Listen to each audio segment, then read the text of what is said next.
toa ahadi zinazoweza kutekelezwa badala ya kuwahadaa wananchi. Wito huo umetolewa wakati wa ushirikishwaji wa umma kuhusu miradi ya maendeleo ya mwaka wa fedha wa 2026-2027 katika eneo bunge la Embakasi Central.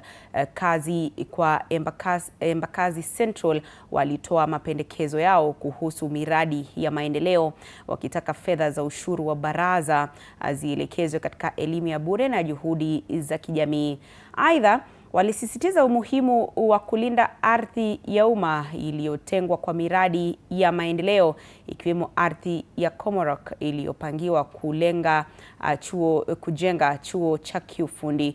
Mbunge wa Embakasi Central Benjamin Gathiru alilalamikia uuzaji wa ardhi ya Komarok na akakosoa waziri wa usalama kwa kutoshughulikia maafisa wa polisi wanaodaiwa kuhusika na ghasia za Olkalau.